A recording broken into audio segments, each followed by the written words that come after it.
विद्यार्थी मित्रों, सुप्रभात, गुड मॉर्निंग। गद्य क्रमांक 5, गोवा जैसा मैंने देखा, लेखक विनय शर्मा द्वारा लिखित इस पाठ के बारे में गत तासिका में हमने चर्चा शुरू की थी। इस पाठ का पहला हिस्सा हमने पूर्ण किया। इस पाठ के बचे हुए दूसरे हिस्से की ओर आज हम चर्चा करेंगे या इसका स्पष्टीकरण देखेंगे। थोड़ी सी समरी सारांश गत तासिका का मैं आपके सामने पेश कर रहा हूं। लेखक कहते हैं, गोवा का नाम सुनते ही मन तरंगायित होता है। खुद ब खुद यहाँ पर्यटक खींचे चले आते। लेखक और उनके साधु साहब 23 नवंबर गोवा एक्सप्रेस इस गाड़ी से गोवा की ओर निकल चुकी। लेखक इंदौर से बैठे, साधु साहब जो है खंडवा से गोवा एक्सप्रेस मडगांव रुकी। जो रिसॉर्ट कस्बा वेनालियम रिसॉर्ट उन्होंने आरक्षित किया था, उस रिसॉर्ट में वो चले गए। दरअसल गोवा दो भागों में बटा हुआ है, दक्षिण गोवा जिला तथा उत्तर गोवा जिला। इनकी राजधानी पणजी मांडवी नदी के किनारे स्थित, वर्ष भर पानी से भरी रहती है। यहाँ के मौसम में प्राय उमस, हवा में नमी बनी रहती है, शरीर चिपचिपाता रहता है, लेकिन मुंबई के वातावरण जैसा नहीं। गोवा अपने खूबसूरत सफेद रेतीले तटों, महंगे होटलों तथा खास जीवन शैली के लिए जाना जाता है। यहाँ की शाम बड़ी अच्छी होती है और इसी शाम का आनंद लेने के लिए लेखक निकल चुके हैं पहला बीच, जिस बीच का नाम था वेनालियम बीच। खूबसूरत तथा शांत ऐसी जगह। रिसॉर्ट के बीच की दूरी कोई 1 किलोमीटर की थी। जल्दी जल्दी चलने की कोशिश वो कर रहे थे, लेकिन चल नहीं पा रहे थे क्योंकि रेत में पैर उनके धंसे जा रहे थे। जैसे ही नजदीक गए, उन लहरों की आवाज रणभेदी की तरह आ रही थी। खूबसूरत समुंदर में वो लिपट गए। बच्चे किनारे पर रेत का घर बनाने में जुट गए। पानी की वह लहरें आती थी, उनके रेत के घरों को तोड़ती थी। लेकिन जीवन में आशावाद हो तो कोई भी काम जो है असंभव नहीं है। जीवन में कभी यदि आशावाद है तो कोई भी काम असंभव नहीं। शाम गहराने पर हम किनारे पर बैठ गए, मानो हर लहर कह रही हो कि बनने के बाद मिटना एक नियति, यही जीवन का सत्य। बच्चों, गत तासिका में हमने यहां तक कंप्लीट किया था, पूर्ण किया था। आज हम जाएंगे पार्ट 2 की ओर। यहां एक मजेदार दृश्य भी देखने को मिला। लहरों की आवाज के बीच पक्षियों की टी टी टी की आवाज भी आपका ध्यान अपनी ओर खींच लेती है, आकर्षित कर लेती है। दरअसल यानी वास्तव में ये पक्षी लहरों के साथ बहकर आई हुई मछलियों का शिकार करने के लिए किनारे पर ही मंडराते रहते। यहां एक उन्होंने मजेदार दृश्य देखा, पक्षियों की आवाज टी टी टी, क्योंकि ये लहरों के साथ बहकर आई हुई मछलियों का शिकार करने के लिए पक्षी किनारे पर मंडराते रहते। लेकिन जब तेज हवा के कारण एक ही दिशा में सीधे नहीं उड़ पाते, तो सुस्ताने के लिए, आराम करने के लिए किनारे पर बैठ जाते। यहां बैठे कुत्तों को इसी बात का इंतजार रहता है। मौका मिलते ही वे इन पर झपट पड़ते, इन पक्षियों पर वो झपट पड़ते। लेकिन बेचारे कुत्तों को सफलता कम ही मिल पाती। सफलता यानी कामयाबी। पक्षियों का बैठना, कुत्तों का दौड़ना और पक्षियों का टी टी टी कर उड़ जाना, यह दृश्य सैलानियों का, सैलानी यानी यात्री, अच्छा मनोरंजन करता है। बच्चों, प्रसंग आपको समझ में आया होगा। लहरें आती थी, लहरों के साथ कुछ मछलियां भी आती थी। इन मछलियों को खाने के लिए पंछी जो है वो उड़ते थे। तेज हवा के कारण वो एक ही दिशा में उड़ नहीं पाते थे, थक जाते थे, सस्ताने के लिए किनारे पर बैठ जाते थे। वही कुछ कुत्ते मंडराते थे और जैसे उनके ऊपर झपट पड़ते थे, पंछी उड़ जाते थे और अपने बच्चाओं के लिए टी टी टी की आवाजें लगाते थे। ये सारा दृश्य सैलानियों का अच्छा मनोरंजन करता है। इधर जैसे सूर्य देवता ने, सूर्य यानी रवि, रवि यानी भास्कर, भास्कर यानी दिनकर, विदा ली मतलब सूर्यास्त हो गया, वैसे ही चंद्रमा की चांदनी में नहाकर समुद्र का न्यायी चेहरा नजर आने लगा। जैसे ही सूर्यास्त हो गया, आकाश में चंद्रमा, तारे दिखाई देने लगे और समुद्र का मानो उस उजाले से एक नया रूप, नया चेहरा नजर आने लगा। अब समुद्र स्याया और भयावह दिखने लगा। अब समुद्र जो है स्याया, स्याया, स्याह, स्याह का अर्थ होता है काला, भयावह, थोड़ा डरावना दिखने लगा, क्योंकि रात का वक्त, शाम के, रात गहरा चुकी है। अगले दिन, लेखक कहते हैं, अगले दिन हमने बस से गोवा घूमने की योजना बनाई। एक दिन तो उनका समाप्त हो गया, बेनालियम बीच, अभी अगला दिन निकल चुका है और अगले दिन हमने बस से गोवा घूमने की योजना बनाई। वैसे घूमने फिरने के लिए यहां बाइक आदि किराए पर मिल जाती है, जो मोटरसाइकिल है, बाइक है, वो भी किराए पर मिल जाती है। लेकिन जब अकेला है तो ठीक है, एक आदि साथी होगा तो ठीक है, पूरा परिवार होगा तो बाइक किराए पर लेना उनके लिए सुविधाजनक नहीं है। तो बस से घूमने का उन्होंने निर्णय लिया। मिल जाती है और उन पर भी घूमने का मजा भी आता है, लेकिन बच्चों के कारण हमने बस से जाना मुनासिब समझा। बस से घूमने का मुनासिब यानी फायदा हो सकता है, ये उन्होंने समझा। यह सी फूड, समुद्र से मिलने वाला सी फूड की अधिकता होने के कारण शाकाहारी पर्यटकों सुस्वादु भोजन की समस्या से भी दो चार होना पड़ता है। दो चार होना यानी जूझना। यह सी फूड अधिक मात्रा में मिलता है, मछलियां अधिक मात्रा में मिलती होगी। जो शाकाहारी, जो मांसाहार नहीं करते, ऐसे पर्यटकों सुस्वाद अच्छा भोजन, स्वादिष्ट भोजन के लिए दो चार होना पड़ता है, काफी जूझना पड़ता है, इतना आसानी से नहीं मिलता है। काफी भटकने के बाद अच्छा भोजन मिल गया तो समझो किस्मत और जेब तो ढीली हो गई। काफी भटकने के बाद, जूझने के बाद एक आधी होटल में कभी वो भोजन मिल ही जाता है तो समझो आपकी किस्मत, आपका भाग्य। लेकिन उसके लिए जेब ढीली करनी पड़ती है। जेब ढीली होना, अधिक खर्च होना। जेब ढीली होना मतलब क्या? अधिक खर्च होना। यह समस्या हमें पहले से पता थी कि शाकाहारी लोगों के लिए इतना आसानी से स्वादिष्ट भोजन नहीं मिलता, यह हमें पता था। इसीलिए हम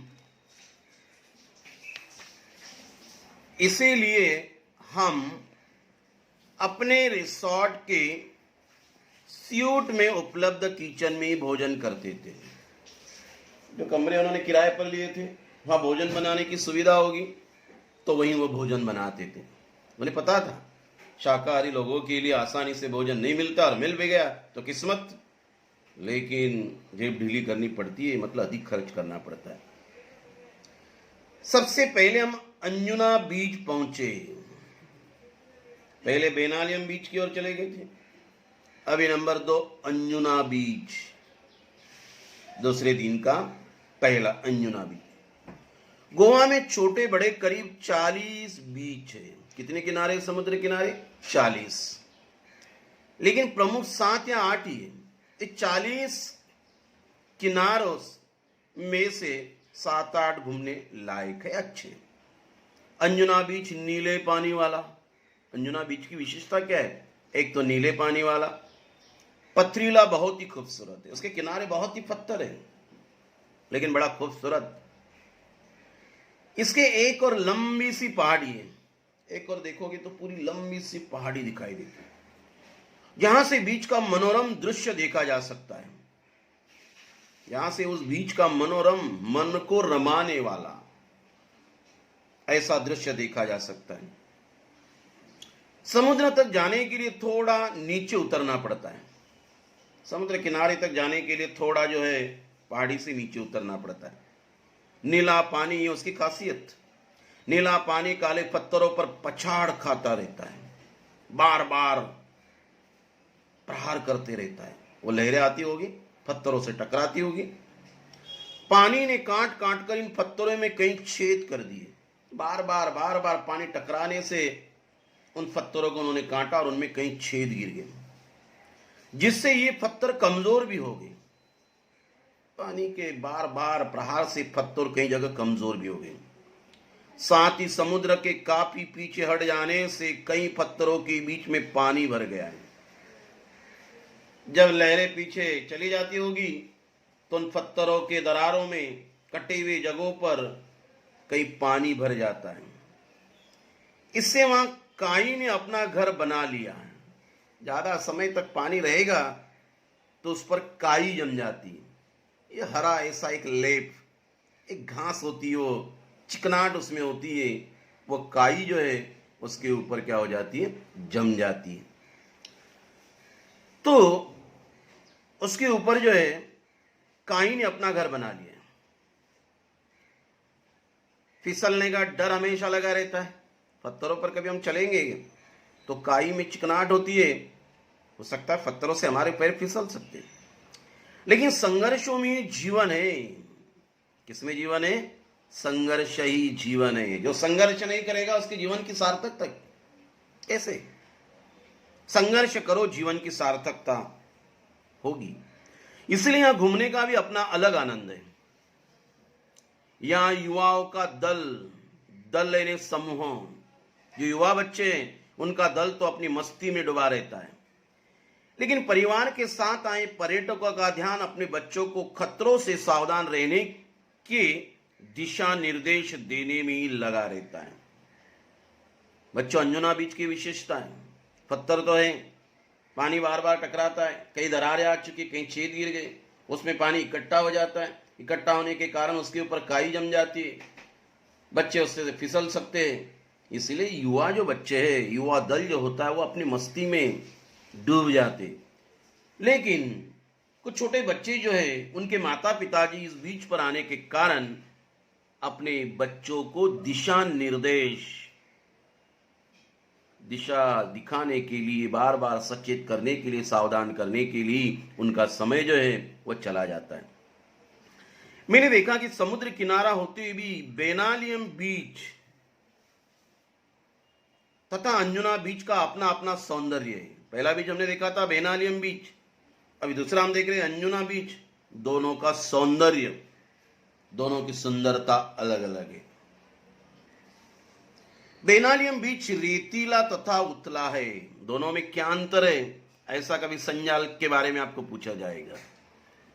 लेखक कहते हैं बेनालियम बीच रेतीला तथा उथला है, ज्यादा गहरा नहीं, उथला है। ये मछुआरों की पहली पसंद। नंबर 1 बेनालियम बीच के बारे में, रेतीला तथा उथला। नंबर 2 मछुआरों की पहली पसंद है। यहां सुबह सुबह बड़ी मात्रा में मछलियां पकड़ी जाती हैं।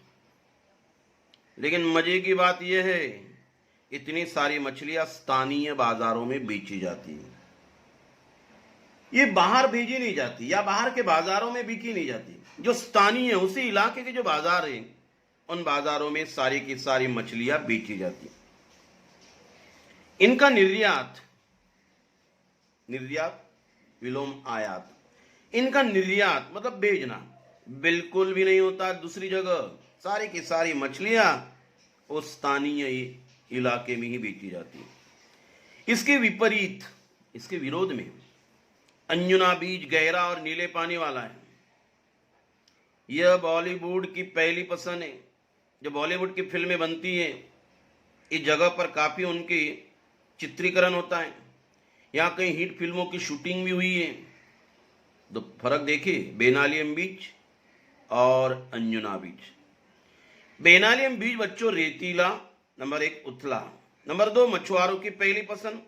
सुबह सुबह जितनी भी मछलियां पकड़ी जाती हैं वह स्थानीय बाजारों में बेची जाती है। इनकी निर्यात बिल्कुल नहीं की जाती। ये हो गया बेनालियम बीच के बारे में। अंजुना बीच जो है गहरा है, नीले पानी वाला है, बॉलीवुड की पहली पसंद है। यहाँ कई हिट फिल्मों की शूटिंग भी हुई है। दोनों बीच व्यवसायिक है। दोनों बीच कैसे व्यवसायिक है, पर मूल अंतर व्यवसाय की प्रकृति का है। इसके बाद हम लोग दिन भर पणजी शहर देखते रहे। अंजुना बीच उन्होंने देखा, बेनालियम बीच और अंजुना बीच का फर्क अंतर भी उन्होंने बताया। अंजुना बीच घूमने के बाद दिन भर वो फिर पणजी शहर देखते रहे। अभी पणजी शहर देखने का आनंद कुछ अलग है। और गोवा की राजधानी पणजी, कैपिटल उसे हम कहते हैं। आइए घूम फिरकर शाम को हम कलिंगवुड बीच पर पहुंचे। बच्चों बीच नंबर 3, एक है अंजुना बीच, पहला है बेनालियम, दूसरा अंजुना, तीसरा कलिंगवुड बीच। कलिंगवुड बीच देखने के पहले उन्होंने पणजी शहर दिन भर देख लिया था। ये काफी रेतीला तथा गोवा का सबसे लंबा बीच है। काफी रेतीला, और गोवा का सबसे लंबा बीच वह है कलिंगवुड बीच। 3 से 4 किलोमीटर तक फैला हुआ, काफी लंबा है। कितना किलोमीटर? 3 से 4 किलोमीटर तक फैला हुआ है। यहां पर्यटक बड़ी संख्या में आते हैं। यही कारण है कि यह स्थानीय लोगों के व्यवसाय का केंद्र भी है। जो स्थानीय लोग हैं जो व्यवसाय करते, जो सैलानी आते, पर्यटक आते, 3-4 किलोमीटर ये लंबा बीच कलिंगवुड बीच, और यहाँ ज्यादा पैमाने पर लोग आने के कारण जो स्थानीय लोग हैं जो छोटा मोटा व्यवसाय करते, खुरदरी दुकानें होती हैं उनकी, तो ये सबसे बड़ा केंद्र भी है। यहाँ कई प्रकार के वाटर स्पोर्ट्स होते हैं। पानी के अंदर या ऊपर जो करामतें होती, स्पोर्ट्स होते, खेल होते, यहाँ ज्यादा होते, जिनमें कुछ हैरत अंगेज है, जिनमें कुछ हैरत अंगेज, और हैरत अंगेज का अर्थ होता है अचंभित करने वाले, विस्मयकारी, जिन्हें देखने में ही आनंद आता है। आप भी अपनी रुचि के अनुसार हाथ आजमा सकते, उसका आनंद ले सकते। हाथ आजमाना यानी आनंद ले सकते। मैंने कई खेलों में हिस्सा लिया, लेकिन सबसे अधिक रोमांच पैराग्लाइडिंग में ही आया। ज्यादा से ज्यादा रोमांच यानी आनंद जो मुझे लेखक कह रहे, जो पैराग्लाइडिंग है, जो रस्सी के सहारे उड़ने वाला वो झूला, उसमें मुझे ज्यादा आनंद आया। काफी ऊंचाई से अथाह भरपूर, काफी ऊंचाई से जो है अथाह भरपूर ढेर सारी जलराशि, पानी को देखना जितना विस्मयकारी उतना ही भयावह भी था। जितना आश्चर्यचकित था, आनंददायक था, उतना डरावना भी था। दूर दूर तक पानी ही पानी, तेज हवा और रस्सियों से हवा में लटके हम यानी मैं और मेरी पत्नी, लेखक कह रहे, दोनों डर भी रहे थे और खुश भी हो रहे थे। भयावह भी लग रहा था, विस्मयकारी भी लग रहा था। विस्मयकारी लग रहा था, आनंद आ रहा था। भयावह लग रहा था, डर भी लग रहा था। खुश भी हो रहे थे, डर भी लग रहा था। डर लग रहा था मतलब भयावह, खुश हो रहे थे विस्मयकारी।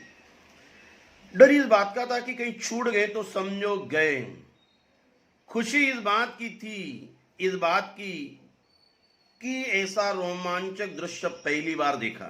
सचमुच अद्भुत, सचमुच अद्भुत, अनोखा। तो ये कलिंग बीच की विशेषता उन्होंने बताई। काफी रेतीला, 3 से 4 किलोमीटर तक फैला हुआ और स्थानीय लोग के व्यवसाय का केंद्र है। कई वाटर स्पोर्ट्स होते हैं। सबसे बड़ी बात है, कई विस्मयकारी डरावने ऐसे अनुभव लेखक ने यहाँ आजमाए। किसमें बैठकर? पैराग्लाइडिंग में बैठकर। सचमुच ये अद्भुत था लेखक के लिए, ऐसा लेखक कह रहे। आगे हम देखते हैं, हम यहाँ 4-6 दिन रहे। कितने दिन रहे लेखक? 4-6 दिन गोवा में। लेकिन हमारी एक ही दिनचर्या, दैनिक रूटीन जो हम कहते दिनचर्या, एक ही हमारी दिनचर्या रही। सुबह उठना नंबर 1, सुबह उठना। नंबर 2, फटाफट नाश्ता करना। दिन भर कर घूम फिर कर थक कर शाम को रिसोर्ट में आकर थकान मिटाने के लिए पूल में तैरना। ये उनकी दिनचर्या। जो बहुत जल्दी उठना, फटाफट नाश्ता करना, घूम फिर कर अपने रिसोर्ट में थकान मिटाने के लिए आना और थकान मिटाने के लिए पूल में क्या करना? तैरना। एक दिन कोलवा बीच पर हमने बोटिंग का भी आनंद लिया। अगला बीच कौन सा? कोलवा बीच। पहला बेनालियम, दूसरा अन्युना, तीसरा कलिंगवुड और अभी चौथा जो जा रहे कोलवा बीच। हम अपने बोटिंग का भी आनंद लिया। हमने बोटिंग का भी आनंद लिया। यहां हमने डॉल्फिन मछलियां देखी। हालांकि छोटी थी पर बच्चों ने अच्छा आनंद लिया। लेकिन कह रहे कि कोलवा बीच पर हमने बहुत आनंद लिया। डॉल्फिन मछलियां देखी, छोटी थी, लेकिन इन छोटी मछलियों से भी बच्चों ने अच्छा आनंद लिया। इस दौरान यहां नवरात्रि तथा दशहरा पर्व मनाने का सौभाग्य भी प्राप्त हुआ। नवरात्रि 9 दिन का यह त्योहार होता है।